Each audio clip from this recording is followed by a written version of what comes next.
Hello learners, welcome to my YouTube channel to the point learning. आज मैं आपके साथ क्लास 12 बिजनेस स्टडी में 6th चैप्टर जो कि है स्टाफिंग, उसका समरी डिस्कस करने जा रही हूं। इससे पहले ऑलरेडी चैप्टर 12 से लेकर मैंने बाकी चैप्टर 7 तक के जो आपके टॉपिक्स हैं उनको डिस्कस किया है, यानी हर एक चैप्टर को एक समराइज फॉर्म में डिस्कस किया है ताकि आप अपने बोर्ड प्रिपरेशन के लिए केवल 1 या 2 ही वीडियो देखकर आपका पूरा चैप्टर तैयार हो जाए। और वही कोशिश मेरी इस चैप्टर से रिलेटेड भी होगी। सो वीडियो को पूरा देखिएगा ताकि चैप्टर आपको स्टाफिंग पूरा अच्छे से क्लियर हो सके। साथ ही साथ इस वीडियो के भी इस चैप्टर के भी मैं 2 पार्ट्स बनाऊंगी क्योंकि चैप्टर थोड़ा लेंदी है, कई सारे टॉपिक्स हैं और सबको क्लियरली बताने के लिए थोड़ा ज्यादा टाइम चाहिए होगा। सो फिर भी 2 वीडियोज में मेरा ये चैप्टर जो है स्टाफिंग रिलेटेड ये कंप्लीट हो जाएगा। सो स्टार्ट करते हैं बिना कोई टाइम वेस्ट किए हुए स्टाफिंग चैप्टर को।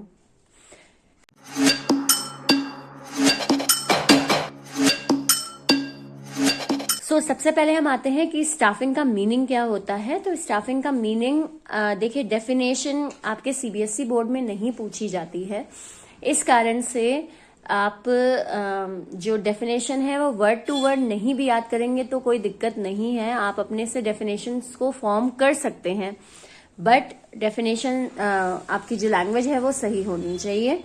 तो स्टाफिंग के मीनिंग पे आते, it involve process of filling the vacant position, यानी एक ऐसा प्रोसेस होता है, एक ऐसा स्टेप बाय स्टेप तरीका होता है जिससे आप खाली पोजीशंस, वेकेंट पोजीशंस को फिल करते हैं of the organisation and right personnel at the right job. आप इसमें करते क्या है, आप एक ऑर्गेनाइजेशन में वेकेंट जॉब्स को फिल करते हैं राइट पर्सनल के साथ। पर्सनल का मतलब होता है ह्यूमन रिसोर्स के साथ, लोगों के साथ, एट द राइट जॉब, एक सही जॉब पोजीशन पे उस पर्टिकुलर पर्सन को वहां प्लेस करके और सही समय पे भी एट द राइट टाइम।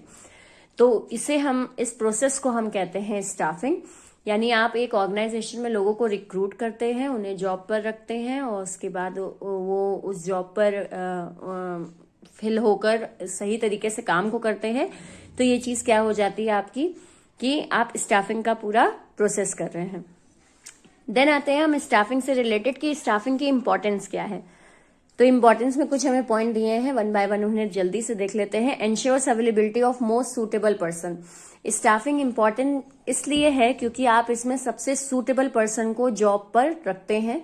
आप जब स्टाफिंग प्रोसेस करते हैं तो आप ये इंश्योर करते हैं, ये एक तरीके से आप एश्योर करते हो कि आप जिस पर्सन को रख रहे हैं तो उसे पर्टिकुलर तरीके से सेलेक्ट करके सही पर्सन को वहां रखने की कोशिश करते हैं जॉब में, जो उसकी क्वालिफिकेशन को फिल करता हो।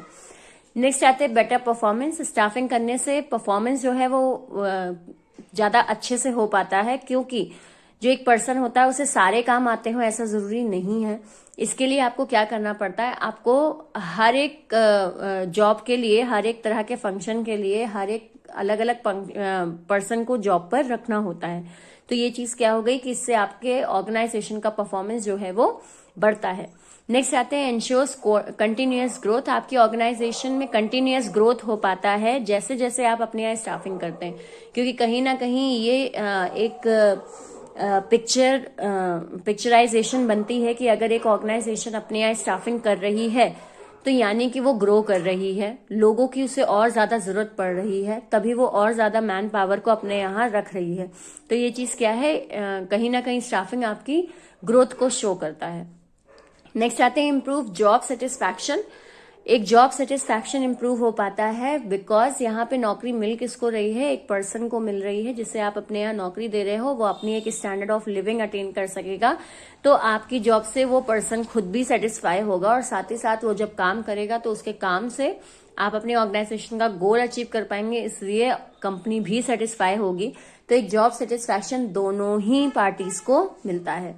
नेक्स्ट आते हैं help to ensure optimum utilisation of human resources. जो ह्यूमन रिसोर्सेज हैं उनका अच्छे से यूटिलाइजेशन हो पाता है, बिकॉज हमने अभी डेफिनेशन में पढ़ा कि एक सही पर्सन को, to place a right person in a right job, एक सही पर्सन को आप सही पोजीशन पे रखते हो तो वो चीज आपकी स्टाफिंग कहलाती है, जिसमें आप ह्यूमन रिसोर्स को यानी लोगों का अच्छे से यूज कर पाते हैं, ऑप्टिमम यूटिलाइजेशन कर पाते हैं। किसी पर्सन को जब आप नौकरी पे रखते हैं तो आप नौकरी में क्या उसकी रिक्वायरमेंट है वो देखकर ही उसे नौकरी पे रखते हैं। फॉर एग्जाम्पल, अगर मुझे अकाउंटेंट की जरूरत है तो उस केस में मैं किसी इंजीनियर को नहीं रखूंगी या किसी मैकेनिकल इंजीनियर को अपने यहाँ नौकरी पे उस अकाउंटेंट पोजीशन के लिए नहीं रखूंगी। किसको रखूंगी? किसी अकाउंट पढ़े हुए या अकाउंटेंट को ही या सीए को ही रखूंगी। ये चीज क्या हो गया कि वहां पे मैं अच्छे से ऑप्टिमम यूटिलाइजेशन कर रही हूँ लोगों का, उन्हें सही जॉब पर रखकर। तो ये चीज जो हो पाती है किसकी मदद से हो पाती है? स्टाफिंग की। सो ये हो गया इसके कुछ इंपॉर्टेंस ऑफ स्टाफिंग। एक और चीज हम इसमें देख लेते हैं, स्पेशलाइज्ड ड्यूटीज ऑफ एचआरएम, यानी एचआरएम की क्या क्या ड्यूटीज होती हैं। एचआरएम पहले होता क्या है वो समझ लेते हैं। एचआरएम का फुल फॉर्म होता है human resource management. Human resource management का मतलब होता है ये स्टाफिंग का जो काम है, ये जो लोग करते हैं वो पूरी की पूरी एक मैनेजमेंट होती है, एक ग्रुप ऑफ पीपल होते हैं जो जिनका मेन काम होता ही है कि मैन पावर जो है, ह्यूमन रिसोर्सेज जो है, उन्हें मैनेज करने का काम होता है इनका। इसी मैनेजमेंट में ये स्टाफिंग का भी काम करते हैं और कई सारे अदर काम भी करते हैं। तो हम ये कह सकते हैं कि एक जो एचआरएम है वो एक थोड़ी ब्रॉड कैटेगरी हो गई और एचआरएम का एक जो काम होता है वो स्टाफिंग भी होता है। ठीक है, तो एचआरएम एक बड़ा कॉन्सेप्ट है, उस एचआरएम के अंदर आपका एक छोटा सा कॉन्सेप्ट स्टाफिंग आता है। तो यहाँ पे एचआरएम की और भी कई ड्यूटीज होती हैं, वो देखते हैं हम। जैसे रिक्रूटमेंट, लोगों को नौकरी पे रखने का काम करता है। Analysing job and collecting information to prepare job description, किस तरह की जॉब एक ऑर्गेनाइजेशन में होनी है, यानी किस तरीके का काम है एक ऑर्गेनाइजेशन में और उसके रिगार्डिंग किस तरह की जॉब चाहिए है, उसका पूरा डिस्क्रिप्शन तैयार करने का जो एक रिस्पॉन्सिबिलिटी होती है वो एचआरएम करती है। यानी किस पद पर क्या क्या काम है और उसके रिगार्डिंग किस तरीके का बंदा चाहिए होगा, किस तरीके का पर्सन चाहिए होगा उस जॉब को फिल करने के लिए, ये पूरा डिसाइड करने का काम एचआरएम का होता है। Next, training and development of employees, केवल नौकरी पे रखना ही नहीं, जैसे मैंने आपसे कहा कि स्टाफिंग एक छोटा सा काम हो गया, लेकिन उसके अंदर बाकी काम भी, जैसे ट्रेनिंग एंड डेवलपमेंट। अब जब आपने रख लिया है कैंडिडेट को अपने यहाँ जॉब पर और अब वो आपका एम्प्लॉय हो गया है, तो उस केस में उसकी ट्रेनिंग कराना, उसे काम समझाना, उसका डेवलपमेंट करना, प्रमोशन करना, ये सारे काम भी एचआरएम के होते हैं जो कि वो करता है अपने एम्प्लॉयज के साथ। Developing compensation incentive plans, compensation incentive plans का मतलब हो गया कि किसको कितनी सैलरी मिलेगी, किसका कितना इंसेंटिव बढ़ेगा, सैलरी कितनी इंक्रीमेंट होगी, क्या किस तरीके का पूरा एक कॉम्पनसेशन का क्राइटेरिया तय होगा, उसे डेवलप करने का काम भी एचआरएम करता है। Next, maintaining labour and union management relations, जो लेबर्स हैं और जो यूनियन मैनेजमेंट है उनके बीच के रिलेशंस अच्छे रह सकें, या एक लेबर के और मैनेजमेंट के साथ रिलेशन अच्छे रह सकें, इसके लिए यूनियन मैनेजमेंट करने का काम भी एचआरएम करता है। यानी लेबर्स का जो एक हम कह लें यूनियन चुनना, वो काम भी एचआरएम करती है और उस यूनियन मैनेजमेंट के साथ कोऑर्डिनेट करती है एचआरएम, ताकि एक लेबर्स जो है वो अच्छे तरीके से अपने काम को कर सके, उनके बीच कोऑर्डिनेशन हो सके सही से। तो ये भी काम इनको मैनेज करने का भी होता है। नेक्स्ट आते हैं handling grievances and complaints. Grievances and complaints को हैंडल करने का काम होता है, इसका मतलब है शिकायतें या किसी भी तरीके की कोई प्रॉब्लम आ रही है तो उसे हैंडल करने का, उसे सुनने का और उसको उस पर प्रॉपर तरीके से एक एक्शन लेने का काम भी एचआरएम का होता है। क्योंकि एम्प्लॉय की पूरी टेक ओवर करने का काम, यानी पूरा किस तरीके से एक एम्प्लॉय काम करेगा, किस तरीके की इन्वायरमेंट उसे देनी है, कैसा कॉम्पनसेशन देना है, उसे क्या दिक्कतें आ रही हैं, उसे आगे क्या चीज की जरूरत है, ये सब डिसाइड करने का काम एचआरएम करता है। इसीलिए यहाँ पे इनकी शिकायतें और कंप्लेंट को हैंडल करने का काम भी एचआरएम ही करता है। नेक्स्ट आते हैं defending the company in law suits and avoiding legal complications. HRM का एक और भी बहुत इंपॉर्टेंट काम होता है कि वो कंपनी को डिफेंड करता है, कंपनी के पक्ष में बोलता है। अगर किसी तरीके का कोई लॉ सूट उठता है, लॉ सूट का मतलब हो जाता है किसी तरीके का कोई लीगल एक्शन या कोई लीगल केस हो, अगर कंपनी के अगेंस्ट कोई फाइल करता है तो उसको लुकआउट करने का काम, यानी उसको देखने का काम, उसे मैनेज करने का काम भी एचआरएम करता है। साथ ही साथ कोई लीगल कंप्लेंट्स अगर किसी की हैं तो उन्हें उन लीगल कंप्लेंट्स को भी कैसे डील करना है वो मैनेज करने का काम भी एचआरएम का होता है। तो ये कुछ मेन फंक्शंस हैं एचआरएम के जो एचआरएम परफॉर्म करता है जब वो अपनी एक स्पेशलाइज्ड ड्यूटीज देता है एक ऑर्गेनाइजेशन को। और एचआरएम होता क्या है? तो एचआरएम हो गया एक तरीके का आपका एक ग्रुप ऑफ पीपल जो कि ह्यूमन रिसोर्स को, या जो कि एक मैन पावर जो पूरी ऑर्गेनाइजेशन में जितनी भी मैन पावर है उसे मैनेज करने का काम करता है। So this is what HRM. अब नेक्स्ट पे आते हैं हम कि स्टाफिंग प्रोसेस क्या होता है। So these are the points of staffing process. Again जिस तरीके से आपको सारे प्रोसेस लाइन वाइज याद करने हैं हर एक फंक्शन ऑफ मैनेजमेंट के, उसी तरीके से यहाँ पे भी इस फंक्शन ऑफ मैनेजमेंट यानी स्टाफिंग फंक्शन ऑफ मैनेजमेंट जो है इसके प्रोसेस भी लाइन वाइज ही याद करने होंगे। ऊपर नीचे आप नहीं कर सकते, because it is a process, step by step ही चलना है। तो स्टाफिंग जब हम करते हैं तो सबसे पहला काम जो होता है वो होता है estimating man power requirement. Requirement है वर्ड, रिक्रूटमेंट नहीं है। कई बच्चे कंफ्यूज होते हैं और गलत आंसर लिख देते हैं। रिक्वायरमेंट है, यानी सबसे पहले ये देखा जाता है कि एक एस्टिमेशन निकाला जाता है, एक अंदाजा निकाला जाता है कि कितने रिसोर्सेज हमको चाहिए हैं, रिक्वायर हैं एक ऑर्गेनाइजेशन में काम को करने के लिए। यानी अलग अलग पद पर, अलग अलग पोजीशन, अलग अलग रैंक्स पर हमें किस तरह के लोग चाहिए हैं और कितने लोग चाहिए हैं, ये डिसाइड करने का काम होता है सबसे पहला स्टाफिंग प्रोसेस में, जिसमें आपकी दो चीजें आती हैं कि मैन फोर्स कितनी होनी चाहिए, और दूसरा आपका एक एस्टिमेशन आप निकालते हो कि दो एस्टिमेशंस, दो एनालिसिस निकलते हैं, वर्कलोड एनालिसिस और work force, sorry man force नहीं होगा, वर्कलोड एनालिसिस और वर्क फोर्स एनालिसिस। ये दो काम इसके अंदर होते हैं। अगर आपको ये समझाने के लिए एग्जाम में आ जाए तो ये दो वर्ड्स भी जरूर समझाइएगा। वर्कलोड एनालिसिस किया जाता है, इसमें ये डिसाइड किया जाता है ये देख के कि कितना काम है, लोड कितना है, उसके अकॉर्डिंग हमें कितने लोग चाहिए होंगे, इसे हम कहते हैं वर्कलोड एनालिसिस। और वर्क फोर्स एनालिसिस का मतलब हो जाता है कि एक काम को करने में कितने लोग हैं, कितने लोग एक काम को कर रहे हैं, और अब हमें और कितने लोग चाहिए होंगे, या हम कितने लोग वहां से हटा लें, वो एक्स्ट्रा हैं। तो ये चीज क्या हो जाती है? Work force analysis. तो ये दो एनालिसिस की जाती है, तब डिसाइड किया जाता है कि एक ऑर्गेनाइजेशन में अलग अलग जॉब पोजीशन पे कितने लोगों की जरूरत है, रिक्वायरमेंट है। इसको हम कहते हैं estimating man power requirement. Next आते हैं रिक्रूटमेंट। जब ये हमने एस्टिमेट कर लिया कि हमें कितने लोग चाहिए हैं, तो नेक्स्ट हमारा प्रोसेस होता है रिक्रूटमेंट का, यानी एक एडवर्टाइजमेंट वगैरह देना, रिक्रूटमेंट का प्रोसेस शुरू करना कि किस तरह की जॉब पोजीशन है, कितने लोग चाहिए हैं, उनकी क्या क्वालिफिकेशन होनी चाहिए। इस तरीके का एक इनविटेशन जो है वो कंपनी जनरल पब्लिक को देती है, जिसको पढ़कर या जिसे देखकर जो कैंडिडेट्स होते हैं वो अप्लाई करने आते हैं, तो उससे क्या कहा जाता है? उसे रिक्रूटमेंट कहा जाता है। तो कह सकते हैं हम कि it is an invitation by an organisation to the general public to invite them for the job, various job positions. Next आते हैं सिलेक्शन। सिलेक्शन क्या होता है? जब रिक्रूटमेंट हो जाता है, यानी एप्लीकेशंस आ जाती हैं एक ऑर्गेनाइजेशन में कैंडिडेट्स की, तो उसमें से सिलेक्शन किया जाता है कि कितने लोगों को रखना है और कितने लोगों को हटा देना है, तो उसे हम सिलेक्शन कहते हैं। क्योंकि देखिए एक सिंपल सी, जैसे अगर मुझे 10 जॉब पोजीशंस फिल करनी है, 10 लोगों की जरूरत है, तो अगर मैंने एक रिक्रूटमेंट प्रोसेस किया है तो उसमें 50 लोग आ रहे हैं अप्लाई करने, तो मैं 50 लोगों को नहीं रख लूंगी। क्यों? क्योंकि मुझे केवल 10 लोग चाहिए हैं, तो 10 लोगों को मैं सेलेक्ट करूंगी। ये चीज क्या हो जाती है? सिलेक्शन प्रोसेस हो जाता है। एक बहुत कॉमन क्वेश्चन इसमें होता है, इसको हम नेगेटिव प्रोसेस भी कहते हैं।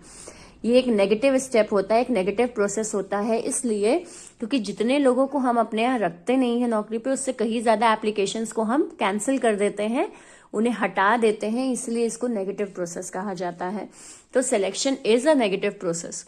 ठीक, तो इसमें हम क्या करते हैं? अपनी जॉब के अकॉर्डिंग बेस्ट सूटेबल कैंडिडेट्स को रखते हैं, तो ये चीज सिलेक्शन होती है। सिलेक्शन में भी कई सारी चीजें हैं जो कि अभी आप आगे पढ़ोगे। नेक्स्ट आते हैं इसी में training and development. Training and development में प्लेसमेंट एंड ओरिएंटेशन नेक्स्ट होता है। जब हमने सेलेक्ट कर लिया एक कैंडिडेट को जॉब में, तो अब हम उसे प्लेस करते हैं, यानी कि हम उसे अपॉइंटमेंट लेटर देते हैं और अपने यहाँ जॉब पोजीशन पे उसको रख लेते हैं और ओरिएंटेशन करते हैं।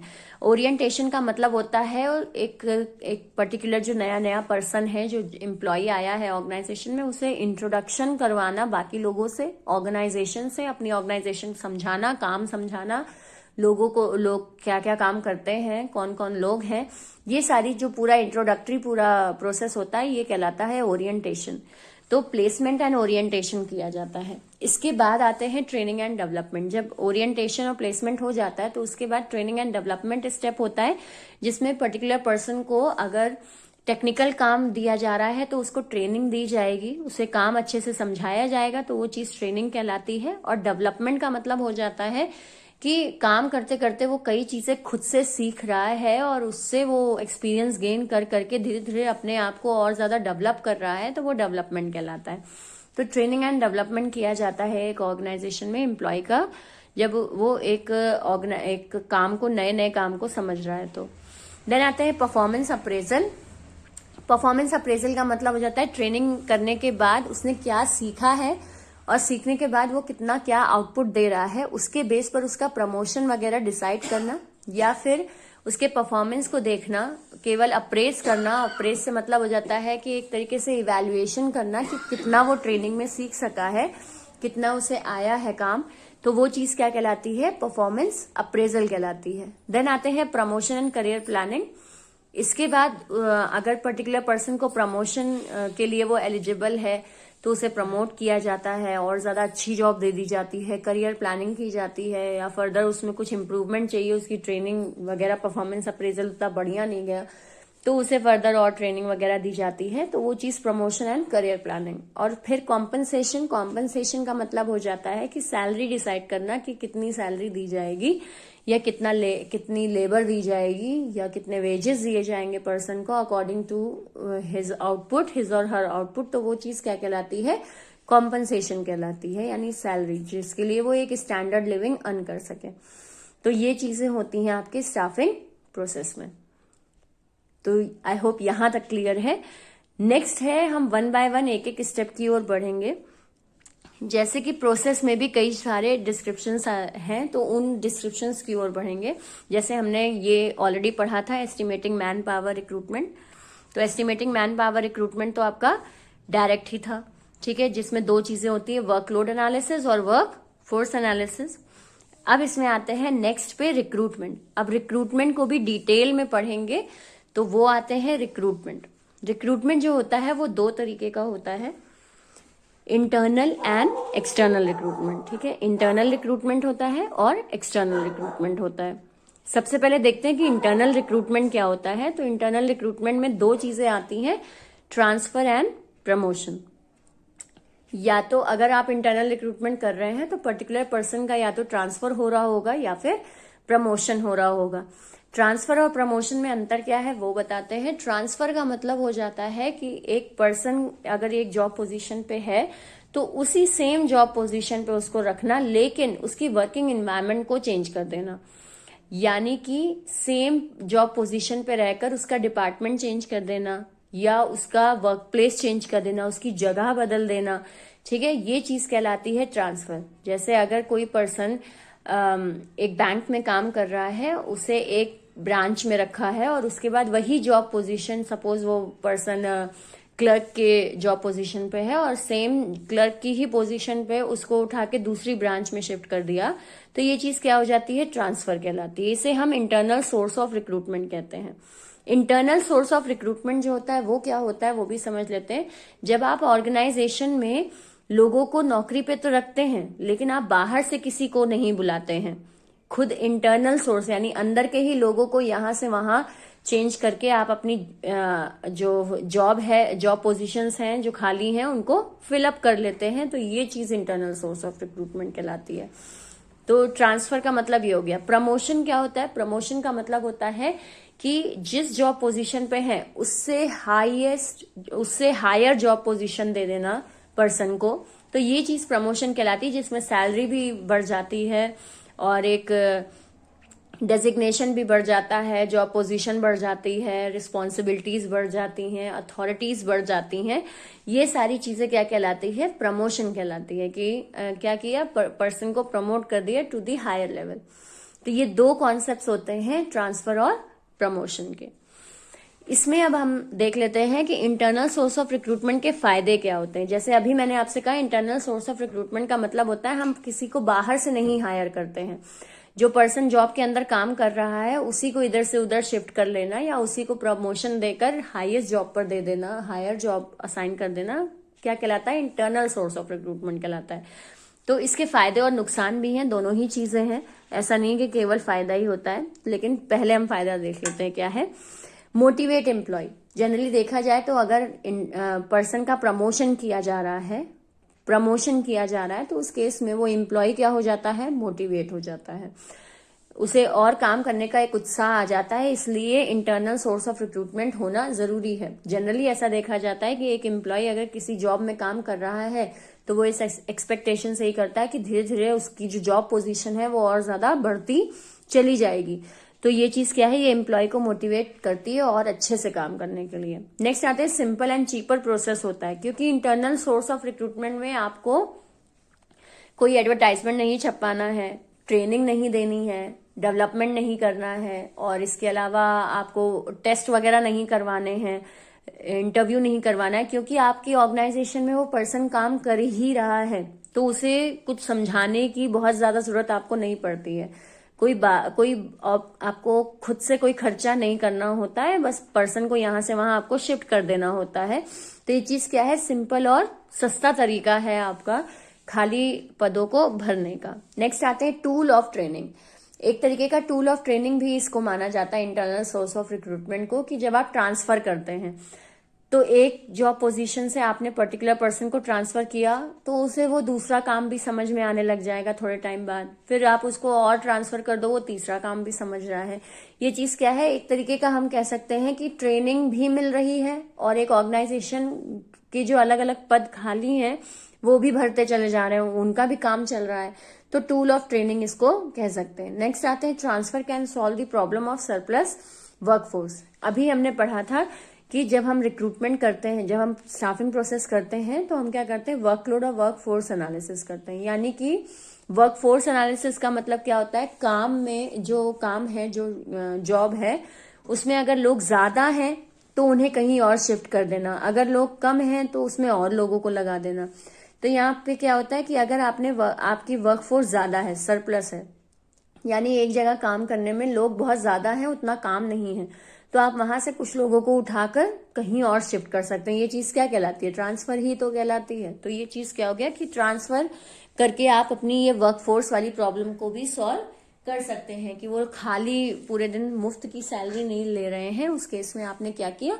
आपने उनको कहीं और किसी और खाली जॉब पोजीशन पे शिफ्ट कर दिया। तो ये चीज क्या हो गई आपकी कि आपकी जो वर्कफोर्स की जो प्रॉब्लम है वो दूर हो गई। नेक्स्ट आते हैं कि इंटरनल सोर्स ऑफ रिक्रूटमेंट के नुकसान क्या है। तो नुकसान में सबसे पहले आते हैं no induction of fresh talent, यानी कि नया टैलेंट जो है वो कंपनी में नहीं आ पाता अगर आप बार बार इंटरनल सोर्स ऑफ रिक्रूटमेंट ही करते हैं। क्यों? क्योंकि बाहर से तो आपने कैंडिडेट को बुलाया ही नहीं, आपकी ऑर्गेनाइजेशन में वो जॉब कर रहा है, आपने इधर से उधर उसकी जॉब शिफ्ट कर दी या उसे प्रमोशन दे दिया, इससे कोई नया पर्सन जो है वो आपकी जॉब में नहीं आ रहा है। अब जब कोई नया पर्सन नहीं आ रहा है तो कोई नया टैलेंट या कोई नई सोच जो है वो भी आपके ऑर्गेनाइजेशन में नहीं आ पाएगी। तो इससे आपकी कहीं ना कहीं ऑर्गेनाइजेशन की ग्रोथ जो है वो रुक सकती है। इसीलिए फ्रेश टैलेंट के आते रहना जरूरी होता है। आप बार बार इंटरनल सोर्स ऑफ रिक्रूटमेंट से अपना काम नहीं चला सकते, कंपनी ग्रो नहीं कर पाएगी। नेक्स्ट आते हैं मेक्स एम्प्लॉयज लेथार्जिक। बहुत ज्यादा इंटरनल सोर्स ऑफ रिक्रूटमेंट से जो आपका एम्प्लॉय है वो लेथार्जिक भी हो सकता है। जैसे अभी हमने पढ़ा था कि वो मोटिवेट होता है, मोटिवेट तो होता है जब उसका प्रमोशन हो, लेकिन बहुत ज्यादा अगर ट्रांसफर हो रहा है तो उस केस में वो लेथार्जिक यानी आलसी बन जाता है। एक काम को समझा उसने, फिर वो समझा उसने किया, आपने फिर ट्रांसफर कर दिया, देन अगेन ट्रांसफर कर दिया। ये चीज क्या है? वो एक टाइम पर फिर थक जाता है कि बार बार मुझे स्विच ओवर ही कर रहे हैं जॉब पर, तो मैं क्या बार बार काम सीखूं, तो चलो शिफ्ट ही होते रहते। तो ये चीज क्या है? कहीं ना कहीं ये जो पर्सन है वो आलसी होने लगता है। नेक्स्ट आता है हैम्पर्स स्पिरिट ऑफ कंपटीशन।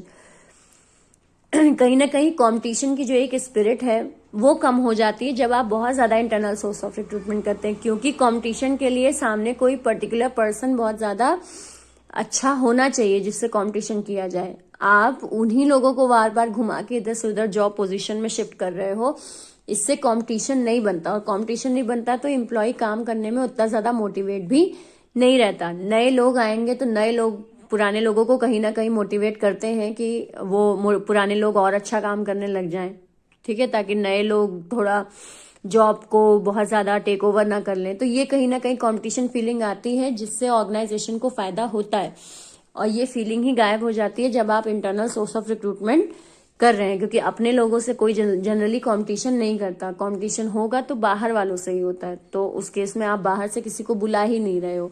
तो ये चीज। नेक्स्ट आते हैं फ्रीक्वेंट ट्रांसफर रिड्यूस प्रोडक्टिविटी। कहीं ना कहीं बहुत ज्यादा ट्रांसफर जो है वो प्रोडक्टिविटी को कम कर देते हैं। वही चीज बार बार एक जॉब से दूसरी जॉब, दूसरी जॉब से तीसरी जॉब शिफ्ट करते रहना, पर्सन को ट्रांसफर उसका करते रहना, उसकी प्रोडक्टिविटी को कम कर देता है। एक टाइम ऐसा आता है कि फिर वो नया काम सीखना नहीं चाहता है, क्योंकि कितनी बार वो नया काम सीखे। तो ये प्रोडक्टिविटी बढ़ाने की जगह एक दो बार तो ठीक है, उसकी प्रोडक्टिविटी बढ़ेगी, नया काम सीखेगा, लेकिन बार बार ऐसा करना कहीं ना कहीं उसकी प्रोडक्टिविटी को कम कर देता है, फिर वो काम नहीं करना चाहता पर्सन। सो ये कुछ नुकसान है आपके इंटरनल सोर्स ऑफ रिक्रूटमेंट के।